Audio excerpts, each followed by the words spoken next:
What's up, guys? It's that time of the week again, Jojo Friday.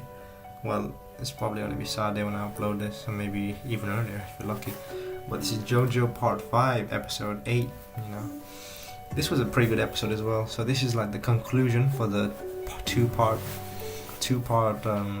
little mini arc of Mr. So, this episode starts off with a Mr.'s backstory, This is kind of like Abacino all over again, but it's with Mr. So is everyone gonna get one of these backstories?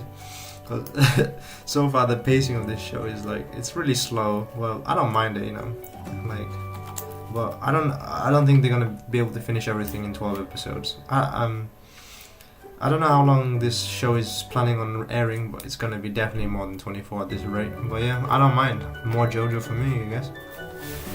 So we learn some of it. We learn a bit of his tendencies. So he's always been quite simple-minded. He just does what he wants, really. We see him beat up people and see him get beat up as well. That was pretty funny. And then we see one time he sees a girl she's kind of getting raped pretty much. She's getting raped pretty much. We see the dude beating her up. And then, because of his nature, who he is, simple-minded, he just has to step in and stuff.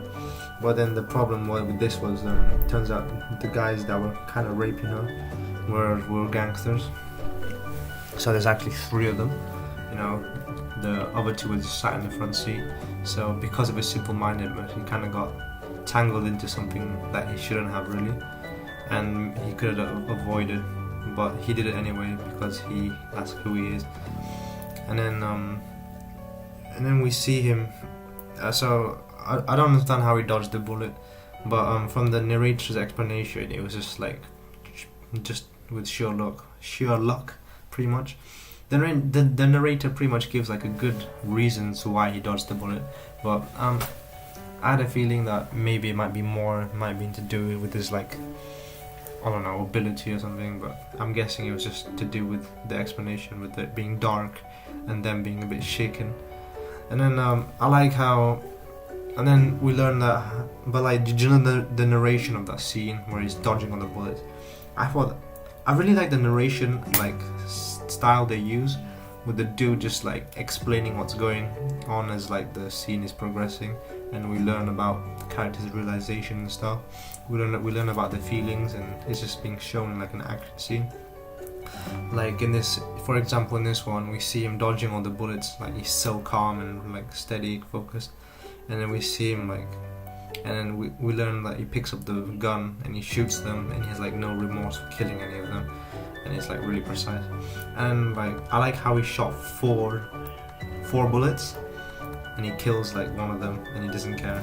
So that's kind of an example of his bad luck with the number 4 shots.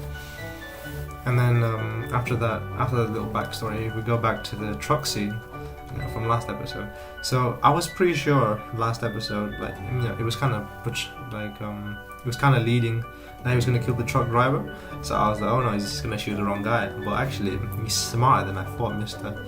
I like it when he just pans up to the top of the truck and he shoots the other guy instead. First time when he shoots the guy though, I thought that guy was invincible. I was like, yo, this guy's broken. Why is he not dead? Because he literally got shot in the head, and we see a hole in his head. And I was like, what's going on? But then obviously later in the episode we learn about his ability. It's pretty cruel actually.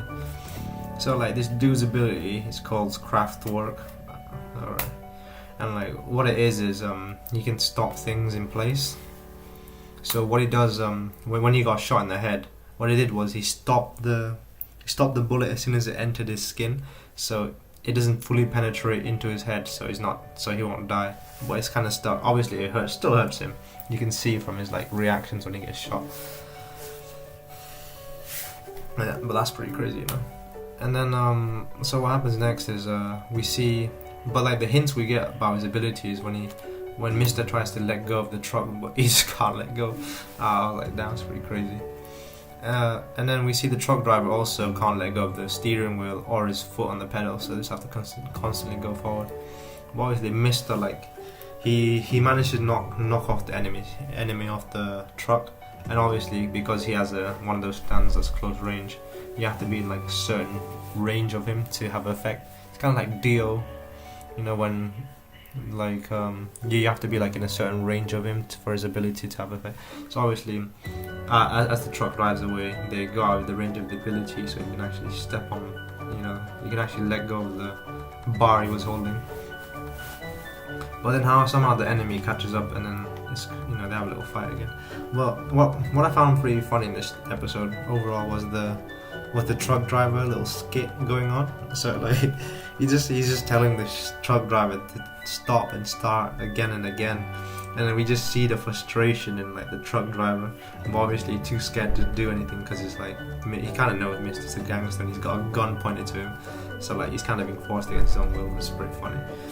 And then yeah, but then we learn some things we learn the limitations of Mister's stand, really. So we learn, like, because his stand is the uniqueness of his stand, he's not really good at short range fights, because what's it called? Because as the enemy stand comes closer, Kraft's work here, like Mister can't really do anything, because, you know, Kraft's work's idea was to just go up and beat him senseless, like point blank range, but obviously he couldn't do that because of his, and like Mister couldn't really defend himself because of his stand, really. And like his stand kind of is heavily relies on his gun, as we see, because like normally people, like if that was Jono right there, he would have got his stand to like go punch the other dude, wouldn't he? But he doesn't do that. So we learn that Mister's like stand is not very good close range, and it's not really a, you know, a close quarter kind of fighter kind of stand.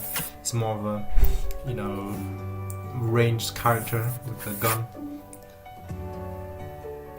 And then we also see Mister has more bad luck in this episode when he only has 4 shots left, you know, which ends up with him getting shot in his abdomen, and he sees him bleed out. But then what I like at the end is when he uses his stand again right at the end, and the way he splits the bullet was pretty cool, you know, and you get this like nice effect with them spinning it in the head. And I quite like how creative, like, and how smart the show is, because then we see that Mister wasn't aiming like pointlessly for anything. He was actually aiming for like the hole he already made in the head to like lodge it in a bit more. And I also like how Mister, he plays a bit of mind game with the enemy. I don't know his name actually, the enemy. I'm just gonna call him the enemy, which I have been. I like how he plays with the enemy when he tells him like a little mind game. It reminds me of the rock paper scissors thing.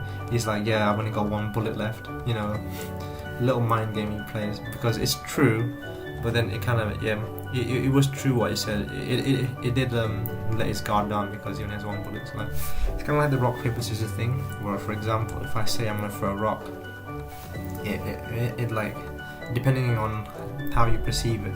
Say if I play against like a low tier rock paper scissors player, like a simple little child or something, if I told them I want to throw a rock, they're gonna assume I throw a rock, so I'm gonna throw paper instead, stuff like that. You know, it's kind of similar to that, which was pretty cool as well.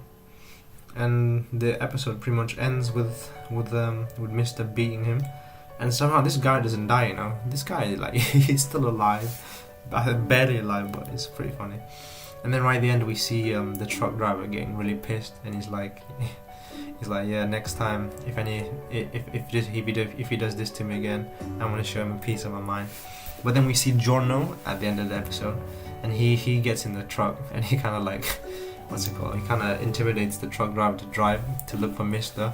But this part frustrated me, because we see Mister's already at the harbor, but then we see Giorno, like, he thinks Mister's like on top of the mountain, and so like Giorno's gonna go away from the scene with the truck driver. But you know, this scene might have been added purely for comedy reasons, hopefully, but again, because there's going to be a massive inconvenience next episode, because Giorno has to come back to the harbour and meet up with everyone else.